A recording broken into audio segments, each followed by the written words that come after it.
Before the world knew America as a giant, it was a nation standing at the edge of uncertainty, watching a distant war burn across oceans and continents, a country still shaped by the Great Depression, still healing, still unsure if its future lay in isolation or involvement. And as bombs fell on foreign cities and dictators redrew maps by force, the United States listened through radio static and newspaper ink, unaware that a single generation would soon be asked to transform farms into factories, students into soldiers, and a hesitant republic into the most powerful force the modern world had ever seen.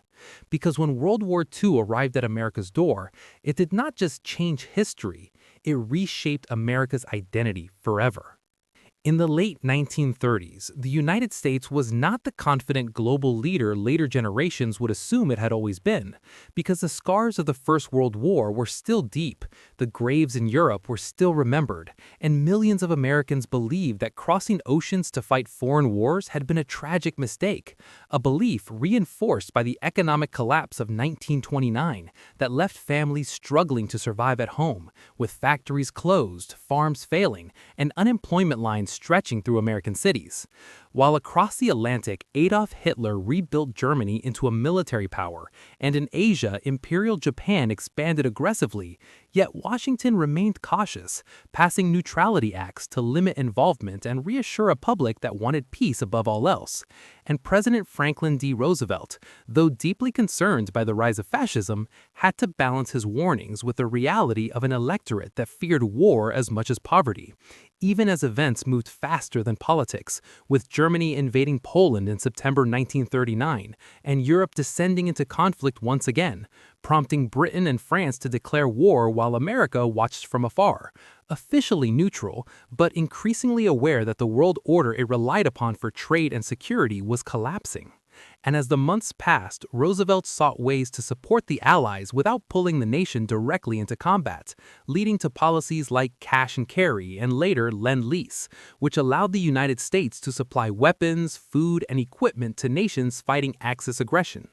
A decision that quietly transformed American industry as factories restarted, shipyards expanded, and production lines hummed back to life, giving jobs to millions and tying American economic recovery directly to the outcome of a global war. While critics argue that these steps risked dragging the country into another catastrophe, supporters warned that if dictators controlled Europe and Asia, American safety would be an illusion. And this debate defined the nation's mood as 1941 approached, tense, divided, and uncertain, even as American naval patrols in the Atlantic increasingly clashed with German submarines and Japanese diplomats held talks in Washington while their military planned something far more decisive, something that would shatter any remaining distance between America and the war. Because on the morning of December 7, 1941, the illusion of separation ended when Japanese aircraft attacked the U.S. Pacific Fleet at Pearl Harbor in Hawaii, a shock that echoed across the nation as radios broke the news and families gathered in silence, realizing that America was now directly under attack. And when Roosevelt addressed Congress the next day, calling it a date that would live in infamy, the vote for war was swift and overwhelming, uniting a divided country almost overnight, as enlistment offices filled, factories converted, and an entire society pivoted toward total war, marking the beginning of a transformation unlike anything in American history, because the demands of fighting on two massive fronts forced the United States to mobilize not just its military, but its economy, its science, and its people on an unprecedented scale, turning the nation into what will later be called the arsenal of democracy. As Detroit shifted from producing cars to tanks and aircraft, shipyards along the coasts launched Liberty ships at a pace never seen before, and government agencies coordinated production, prices, and labor in ways that expanded federal power far beyond pre-war norms, while women entered factories in huge numbers, symbolized by figures like Rosie the Riveter, reshaping social expectations and proving that industrial strength depended on the contributions of all Americans, including African Americans who moved in large numbers from the rural South to industrial cities in the North and West, seeking opportunity in defense jobs even as they faced segregation and discrimination. And this massive mobilization not only supplied American forces, but also sustained Allied armies around the world. With US-made trucks, planes, and food supporting British resistance, Soviet counteroffensives, and later the liberation of Western Europe, while the American military itself expanded from a relatively small force into a global presence, training millions of soldiers, sailors, airmen, and Marines, and deploying them across oceans to North Africa, Italy, France, the Pacific Islands, and beyond, learning through hard experience how to coordinate large-scale operations, logistics, and command structures, knowledge that would shape American military doctrine for decades. And as the war continued, the United States also emerged as a center of scientific and technological innovation, investing heavily in radar, aircraft design, communications, and eventually the Manhattan Project, a secret effort that brought together scientists from across the country to develop atomic weapons, reflecting how deeply national resources were being concentrated toward victory. And while the moral and strategic implications of such power were still unclear, it was undeniable that the war was accelerating American capabilities at a pace unmatched by any other nation, because unlike much of Europe and Asia, the American homeland remains largely untouched by bombing or invasion, allowing factories to operate continuously and infrastructure to expand rather than be rebuilt, giving the United States a decisive advantage as the conflict dragged on. And as American troops landed in Normandy on D-Day in June 1944 and advanced across France, and as island-hopping campaigns pushed closer to Japan, it became clear that American influence was now central to the direction of the war, not just as a participant but as a leader, coordinating strategy with allies, planning post-war institutions, and envisioning a world shaped by new rules, with Roosevelt meeting Winston Churchill and Joseph Stalin to discuss the future of Europe, the creation of the United Nations, and the balance of power that would follow the defeat of the Axis, signaling that the United States was no longer content to retreat into isolation once the fighting ended, but instead sought itself as a guarantor of global stability, a role born directly from the lessons and scale of World War II. And when Germany surrendered in May 1945 and Japan followed in August after devastating defeats, the war left much of the world exhausted and in ruins, while the United States emerged with its economy stronger than before, its military unmatched, and its political influence spanning continents, holding vast industrial capacity, financial resources, and technological leadership, including nuclear weapons, positioning it at the center of a new international order. Yet this transformation was not simply a matter of victory. It was the result of choices made under pressure, of mobilization that reshaped society, expanded government authority, and tied American prosperity to global engagement, raising questions that would soon dominate the post-war era. Because as soldiers returned home and factories faced peacetime conversion, the nation had to decide how to use its power, how to prevent another global catastrophe, and how to respond to emerging tensions with former allies,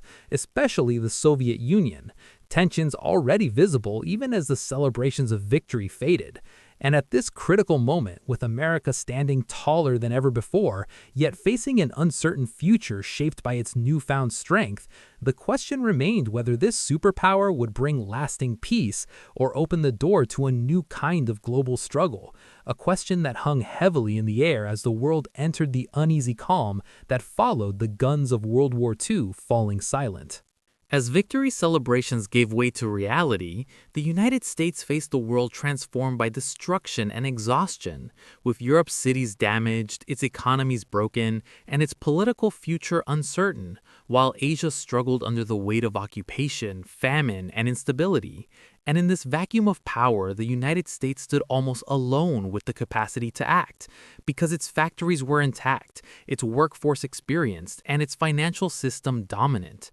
holding most of the world's gold reserves and controlling the industrial output that has sustained the Allied war effort. And American leaders understood that how they responded in this moment would determine whether the sacrifices of the war led to stability or another collapse, prompting President Harry Truman, who took office after Roosevelt's death in April 1945, to confront responsibilities no American president had ever carried before, as he navigated the end of the war while managing the emergence of atomic weapons, which instantly altered global politics by introducing a level of destructive potential that forced nations to reconsider the meaning of power and security. And although the decision to use these weapons ended the war with Japan, it also marked the beginning of an era in which American strength was defined not only by numbers of soldiers or factories, but by technological supremacy and strategic reach, a reality that shaped the early post-war years as the United States moved quickly to stabilize the global economy, recognizing that poverty and chaos had helped fuel extremism before, leading to the Marshall Plan in 1947, a massive economic recovery program that sent billions of dollars to rebuild Western Europe, restore industry, and revive trade, an effort that was not charity but strategy, designed to create stable partners and prevent the spread of communist influence. And this initiative demonstrated a new American approach to leadership, using economic power alongside military strength to shape outcomes, while institutions like the International Monetary Fund and the World Bank were created to regulate currencies, support development, and prevent the financial collapses that had preceded war, embedding American influence into the structures of the post-war world. And as these systems took shape, tensions with the Soviet Union deepened, turning former wartime cooperation into rivalry, with disagreements over Eastern Europe, political systems, and security arrangements hardening into what became known as the Cold War, a conflict defined not by direct battles between superpowers, but by competition for influence, ideology, and alliances across the globe. And in response, the United States committed itself to containment, a policy aimed at limiting Soviet expansion through diplomatic, economic, and military means, leading to the formation of NATO in 1949, the first peacetime military alliance in American history, binding the nation's security permanently to that of Europe and marking a clear break from the isolationism that had defined earlier eras. While at home, the war's legacy continued to reshape society, as returning veterans used the GI Bill to attend college, buy homes, and start families, fueling a period of economic growth and suburban expansion that lifted millions into the middle class and reinforced the link between government policy and personal opportunity. While advances made during wartime in medicine, engineering, and communications flowed into civilian life, accelerating innovation and reinforcing America's reputation as a land of progress, even as contradictions remained, because the same war that expanded freedom abroad exposed inequalities at home, with African American veterans returning to segregation and discrimination despite their service, sparking a growing civil rights movement that would challenge the nation to live up to the ideals it had defended overseas. And women who had proven their capabilities in factories and offices pushed for greater recognition and rights, laying groundwork for future social change, showing that the transformation into a superpower was not only about foreign policy, but about internal evolution. And as the decades unfolded, America's role in the world continued to reflect the pattern set during World War II, maintaining large standing armed forces, investing heavily in research and development, and responding to crises from Berlin to Korea with the assumption that global stability depended on American action, a mindset born from the experience of mobilizing an entire nation to defeat global threats. And while debates persisted over costs, risks, and moral responsibilities, the reality remained that World War II had pulled the United States onto the center stage of history and kept it there, forging alliances, institutions, and expectations that defined international relations for generations. Because the war had taught America that distance no longer guaranteed safety, that economic strength could be as decisive as military might, and that leadership carried obligations as well as power, lessons written into the fabric of the modern world. And by the time the 20th century moved toward its close, the outlines of American superpower status were clear, rooted in the choices made during and immediately after World War II, when a nation once hesitant to engage beyond its borders accepted a global role, reshaping not only its own destiny, but the course of history itself.